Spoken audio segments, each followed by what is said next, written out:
감사합니다. 오늘도 변함없이 이 각자의 처소에서 예배를 드리시는 여러분들의 심령 가운데 우리 하나님의 한량없는 은혜가 함께 하시게 되시기를 주님의 이름으로 축복합니다. 출애굽기, 레위기, 민수기, 신명기 같은 말씀을 보면요. 자, 이스라엘 백성들이 애굽을 탈출해서 약속의 땅에 들어가는 내용이 담겨져 있습니다. 자, 그런데 우리는 바로 이 같은 내용들을 묵상하면서 자, 그들이 그토록 바라던 땅에 쉽사리 들어가지 못하고 자, 하나님께서 허락하시는 낙원을 온전히 누리지 못하는 이유들을 자세히 알 수 있습니다. 자, 오늘 우리가 읽은 본문도 마찬가지인데요. 자, 이스라엘 백성들이 하나님의 은혜를 잃어버리고 자, 크게 타락했을 때에 어떤 모습을 보이고 있는지를 우리에게 소개하고 있습니다. 자, 먼저 우리 다 같이 4절, 5절 말씀 같이 한번 읽어보도록 하겠습니다. 시작. 그들 중에 섞여 사는 다른 인종들이 탐욕을 품음에 이스라엘 자손도 다시 울며 이르되 누가 우리에게 고기를 주어 먹게 하랴. 우리가 애굽에 있을 때에는 값없이 생선과 오이와 참외와 부추와 파와 마늘들을 먹은 것이 생각나거든. 자, 말씀 보니까 이스라엘 백성들이 뭐라고 하고 있어요? 자, 우리 하나님을 향해서 눈물을 흘리면서 엄청난 불평들을 쏟아내고 있는데요. 자, 재밌는 것은 이스라엘 백성들은 지금 애굽에서의 때를 너무나 풍요로운 때로 기억한다라는 것입니다. 자, 그렇다 보니 자신들은 과거에 각종 생선들과 야채를 마음껏 먹었는데 자, 지금은 겨우 만나만 먹고 있으니 죽을 것 같다라고 말하고 있는 것입니다. 자, 제가 이 말씀을 보니까 좀 헷갈리는 거예요. 아, 이스라엘 민족이 진짜 애굽에서 그렇게 잘 먹은 것은 아닌가. 자, 그래서 오늘 급하게 말씀을 준비하다 말고 출애굽기 말씀 한번 읽어봤더니 말씀을 펴자마자 아주 무서운 이야기가 나옵니다. 자, 요셉을 알지 못하는 애굽 왕이 나타나서요. 이스라엘 백성들이 번성하지 못하도록 크게 학대하는 이야기가 나옵니다.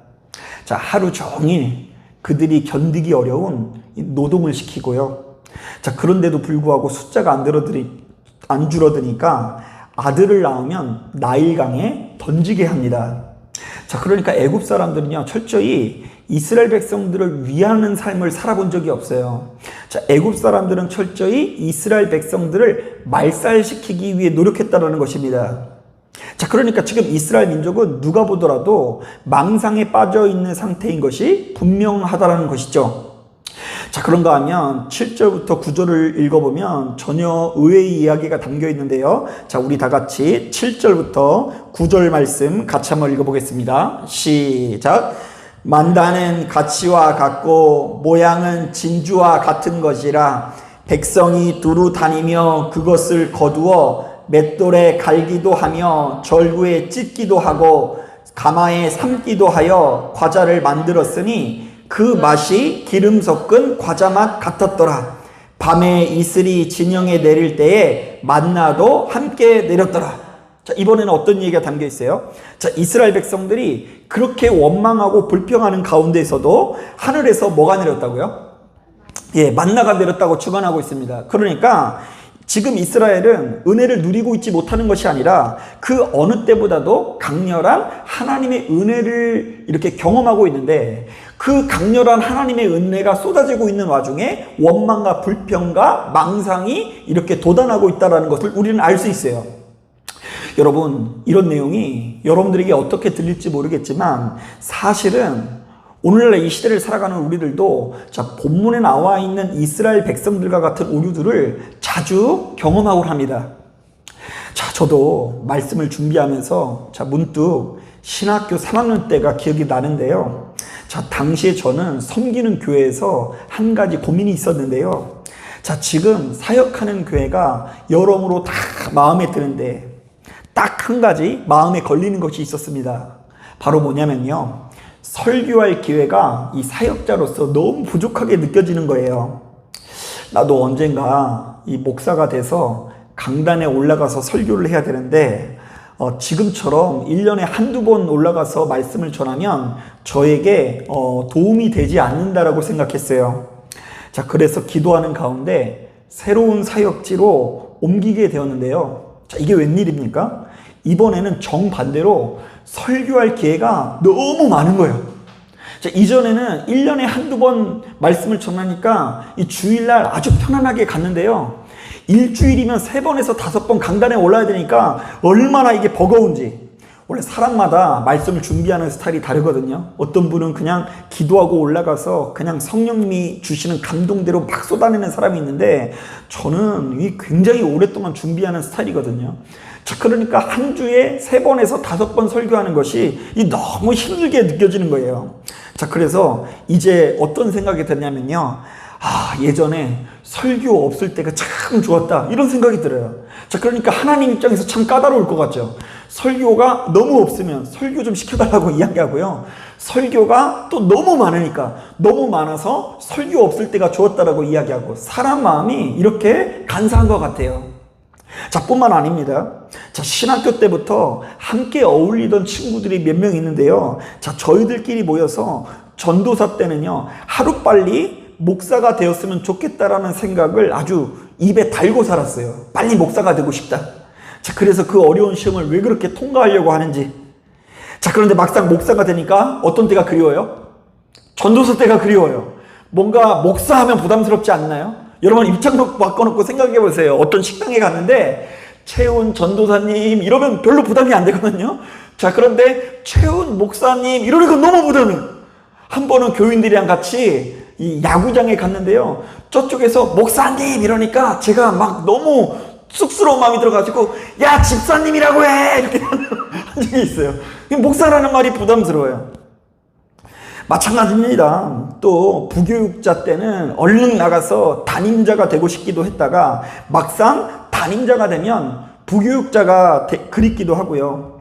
자, 가는 곳곳마다 지금 내가 다니고 있는 이 교회의 아름다움을 충분히 누리지 못하고 자꾸 이전의 사역지의 아름다운 기억들을 떠올리는 것들이 우리들의 기본 습성이라는 것입니다. 자, 그런데 우리들은 무엇 때문에 이렇듯 수시로 불평을 하게 되고 지금 이 순간 내게 쏟아지는 축복을 주목하지 못한 채 지나간 옛 추억만을 그리워하는 것일까요? 자, 물론 여러 가지 원인이 있을 수 있겠지만 오늘 우리가 읽은 본문은 이렇게 증언하고 있습니다. 자, 우리 다 같이 4절 말씀 같이 한번 읽어보겠습니다. 시작. 그들 중에 섞여 사는 다른 인족들이 탐욕을 품음에 됐어요. 자, 우리 여기서 다른 인종이라는 말에 동그라미를 치시고요.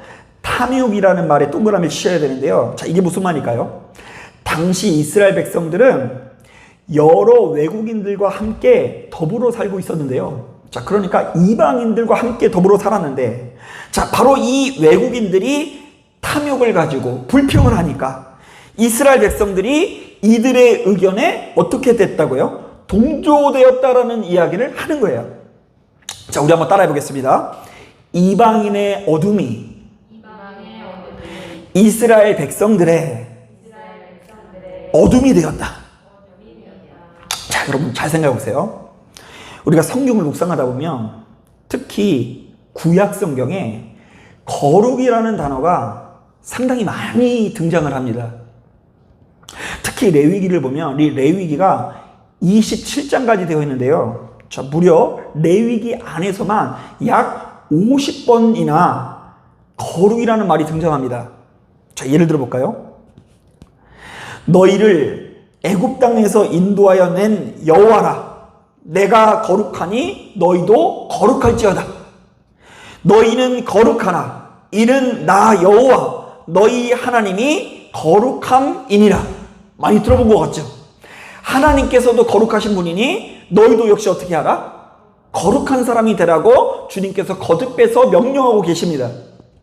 자, 그런데 거룩이라는 말은 어떤 의미가 있길래 성경에서는 이렇듯 거듭해서 우리로 하여금 거룩하라는 것을 요구하는 것일까요? 사실 우리는 보통 기도를 많이 한다거나 남들보다 신실해 보이는 목소리, 태도, 분위기 등을 가리켜서 거룩하다고 이야기합니다. 자, 그래서 제가 이 신학교 다닐 때 목소리가 좀 되게 걸걸했거든요. 그래서 할렐루야 뭐 이럴 때가 있었어요. 그러면요 사람들이 다 이야기하기 어떻게 목소리가 그렇게 거룩해 보이시냐고 신령해 보이시냐고 이런 얘기를 들었어요. 자, 그런데 성경상의 이 거룩은요 문자적으로 볼 때 어떤 의미가 있냐면요 한번 따라해 보겠습니다. 잘라내다. 예, 잘라내는 게 거룩이고요. 또 한번 따라해 보겠습니다. 분리하다. 거룩이 뭐라고요? 잘라내고 어떻게 하는 거? 분리하는 게 거룩이에요. 조금 더 구체적으로 얘기하면 본래는요 1차적으로 모든 피조물과 구분되고 모든 피조물과 거리를 두는 우리 하나님의 고유한 성품과 속성이 거룩이에요.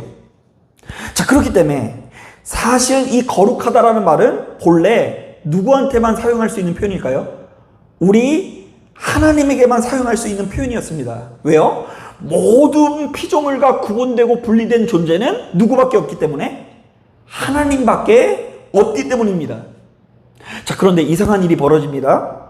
바로 이렇게 유일하게 거룩하신 하나님께서 자신만 거룩하신 것이 아니라 우리에게도 뭐라고 말씀하세요? 거룩하라고 말씀하시는 거예요. 자, 피조물 된 우리들은 이것을 어떻게 해석해야 될까? 우리는 바로 이것을 두 가지로 해석해 볼 수 있는데요. 자, 첫 번째로는 이 거룩하다라는 말은 정결하라는 말인데요. 자, 너희는 오염되지 말라. 너희들이 오염될 것 같으면 빨리 그것을 씻어버리라 라는 의미가 될 수 있고요. 두 번째로는 구분되라. 자, 너희는 이 세상을 살되 이 세속적인 가치관과 구별된 삶을 살라. 특히 이 세상에 속되고 부패한 행실이나 풍습에서 탈피하여 살아가라고 명령하시는 것입니다. 자, 그러니까 이 두 가지는 우리를 더럽게 하고 상하게 하는 것으로부터 거절된 삶을 요구하는 것인데요. 자, 우리가 성경을 꼼꼼하게 묵상하다 보면 바로 이것을 여러 군데에서 수시로 발견할 수 있습니다. 자, 예를 들어 볼까요? 자, 이스라엘 백성들이 성전에 사용할 기물을 들여다 놓고요. 그 기물들에 무엇을 바릅니까? 기름을 바릅니다. 자, 그런데 기름을 바르게 되면 그 물건이 어떻게 됩니까? 오염물질로부터 보호를 받게 됩니다. 벌레가 들지 못하고요. 어떤 물이 튀기면은요, 그 물을 기름이 어떻게 합니까? 튕겨냅니다.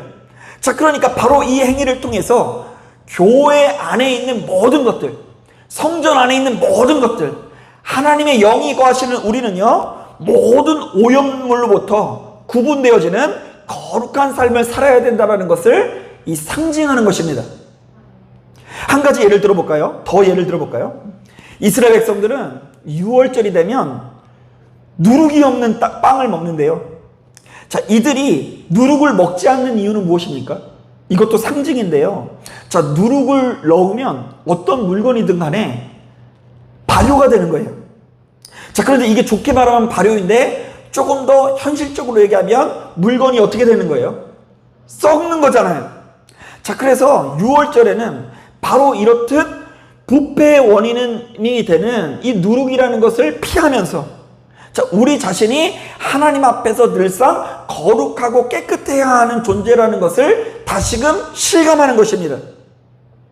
자, 그러니까 바로 이 행위를 통해서도 오염물로부터 구분되는 것이 진정한 거룩이라고 증언되는 것입니다.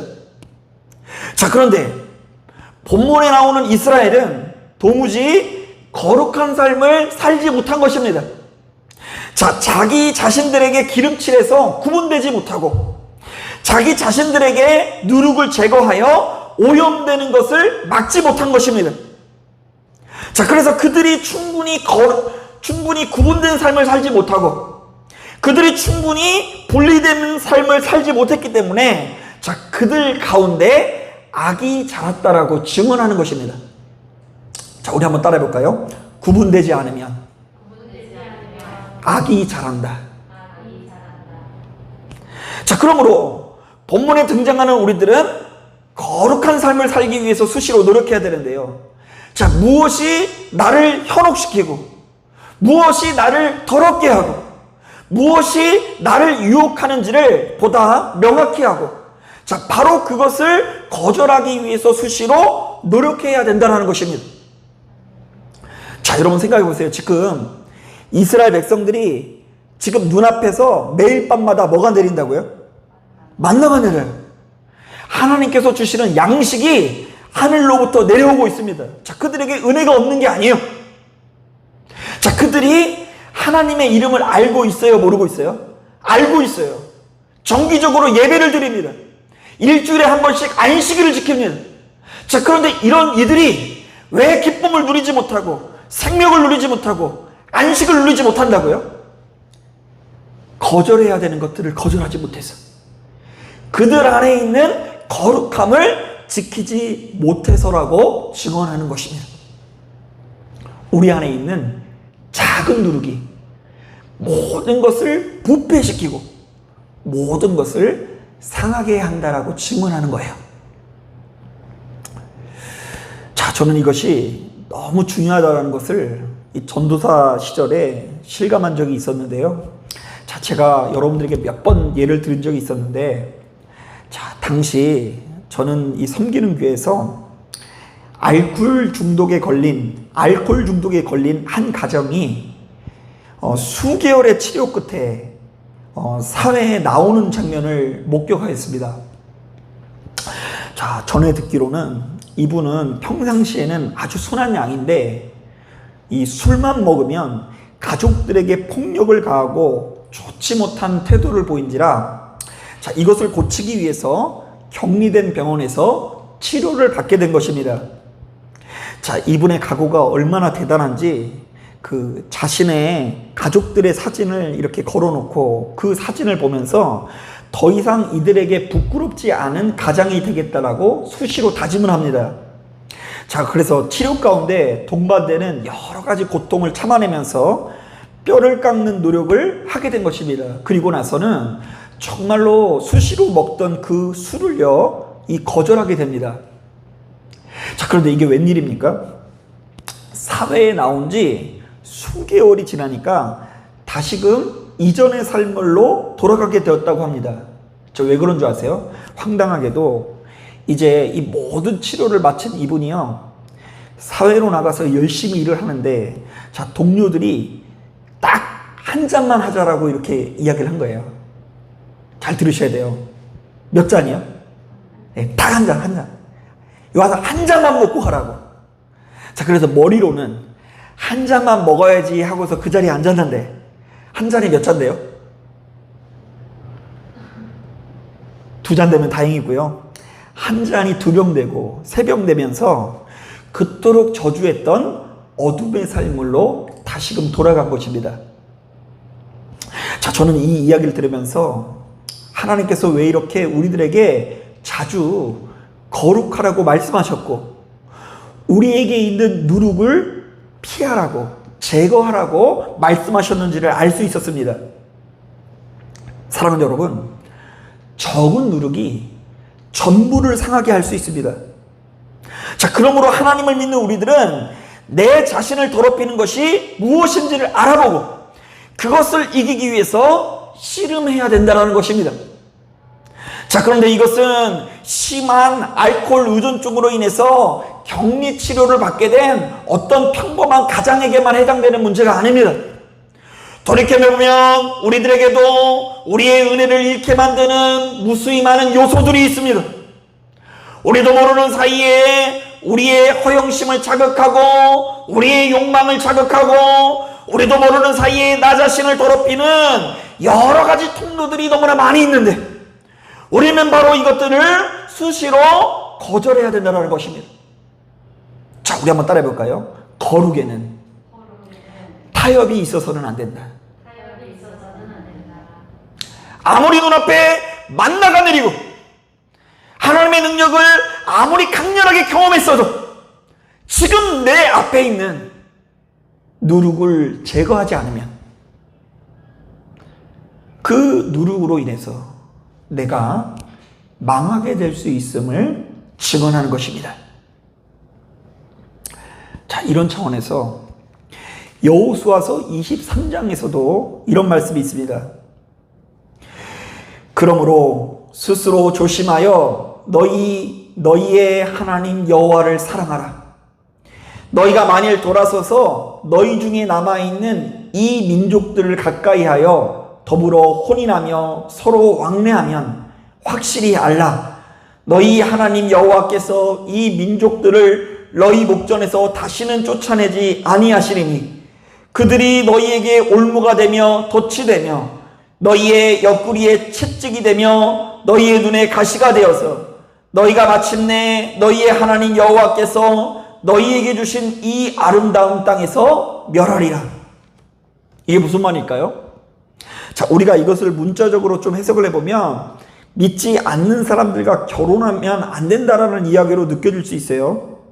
자, 그런데 사실은 이 이야기는 어떤 얘기냐면 우리가 거룩함을 지키지 못하고 세상 사람들과 별 다를 바 없이 똑같아지면 자, 우리도 모르는 사이에 생명을 잃어버리고 결단코 낙원에 들어가지 못한다라는 이야기를 하는 거예요. 자, 그러니까 너희는 세상 사람들과 구분된 삶을 살라. 자, 그들과 똑같은 모습으로 변질되면 너희도 역시 그들의 삶과 다를 바 없는 삶을 살게 된다라고 이야기하는 거예요. 사랑하는 여러분, 이런 점에서 저는 이번 시간을 통해서 크게 세 가지를 권면하면서 자, 말씀을 마무리하려고 합니다. 자, 첫 번째, 하나님을 믿는 사람들은 우리의 눈에 아무리 풍요롭고 좋아 보는 것이 있어도 지나치게 흥분해서는 안 됩니다.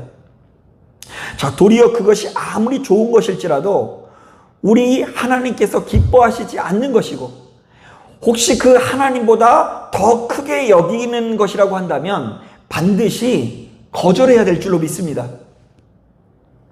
자, 그런가 하면 두 번째로 하나님을 믿는 우리들은 어떤 축복을 받아야 되는지를 분명히 해야 합니다.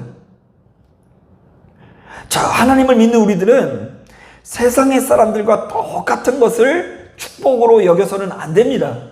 자, 세상 사람들의 축복과 예수 믿는 사람들의 축복은 다르다라는 것을 알고 그 길을 다르게 해야 되는 것입니다. 자, 바로 그때에 우리는 세상 사람들과 다른 기쁨과 평안을 누릴 수 있는 거예요. 자, 세 번째, 하나님을 믿는 우리들이 누려야 하는 축복은 지금 이 순간 바로 오늘에서부터 시작되어야 하는 축복임을 기억하십시오. 지나치게 먼 미래를 바라보면서 불안해하지도 마시고 우리에게 주어져 있는 오늘 이 하루 가운데 만족을 누리기 위해서 끝없이 씨름하시기를 주님의 이름으로 축복합니다. 자, 그런데 여러분, 제가 이 강단에서 이렇게 말씀을 전하긴 해도 이 세 가지 다 저도 역시 자신이 없고 면목이 없는 분야들이에요. 제 안에는 이 사도 바울이 그런 것처럼 끊임없이 어떤 싸움이 있는데요. 선을 행하길 원하는 그런 이 마음이 있고요. 악을 행하길 원하는 마음이 막 부딪혀요. 그래서 목사인데도요, 때때로 세상 사람들이 꿈꾸는 그 아름다움을 저도 역시 꿈꿀 때가 있고요. 자, 그렇다 보니 이제 모든 것을 뒤로하고 좀 이 세상의 삶으로 나아가고 싶은 마음이 수시로 찾아올 때가 있어요. 하나님, 내가 20살 때부터 신학교에 들어가서 순종해서 내 인생에 20년을 들여가지고 지금 제 나름대로 절제된 삶을 살았는데 나머지 20년은 조금 나도 좀 자유롭게 살아갈 수 있도록 인도하여 주옵소서. 이런 마음을 가지고요. 솔직히 말하면 한 번씩 여러분 알바몬이라는 어플 아세요? 그 알바몬 어플로 한번 좀 알아도 보고요. 다른 종류의 삶을 한번 꿈꿔보기도 해요. 왜요? 지금 내게 충분한 은혜가 쏟아지지 않고 있어서가 아니라 제 안에 있는 작은 누룩 때문에 그래요. 누룩 때문에. 세상 사람들과 다른 것을 큰 축복으로 여겨야 되는데, 그냥 나는 자꾸 초라하고, 세상에 다른 어떤 친구들은 나보다 앞서가는 것 같고, 세상에 다른 사람들은 나보다 잘 나가는 것 같고, 나와 내 가정이 더 뒤처지는 것 같고, 자꾸 여기에 휩싸이다 보니까, 보이는 대로 살아가다 보니까 이렇게 정욕에 이끌릴 때가 생기더라고요. 목사인 저도 이런데 오늘 이 시대를 살아가는 여러분들은 어떻겠습니까? 여러분 아무리 예수 믿어도 여러분 자신이 되게 초라하게 느껴질 때가 있죠. 그리고요, 여러분도 역시 세상에서 떵떵거리면서 잘 나가고 싶은 마음이 들 때도 있고요. 그리고 먼 미래를 생각했을 때, 먼 미래까지 아니더라도 한 10년 뒤에 나를 생각했을 때 이 불안하고 초조함이 들려올 때가 분명히 있을 거예요. 자, 그런 거 알고 있습니다. 자, 그런데 그렇게 불안하고 초조한 와중에 그 누룩을 제거해야 된다는 것을 기억하십시오. 그것은 제거해야 되는 마음입니다. 그리고 노선을 변경해서 다시금 하나님께서 기뻐하시는 길로 경로를 수정해야 돼요. 그렇게 번민해봤자 달라지는 것은 아무것도 없습니다. 하나님을 여러분 인생의 가장 큰 것으로 여기시고 세상 사람들과 똑같은 것을 축복으로 여기지 마시고 하나님께서 내게 요구하시는 그 길을 걸어가실 수 있는 저와 여러분 되기를 주님의 이름으로 축복합니다. 자, 기도하겠습니다.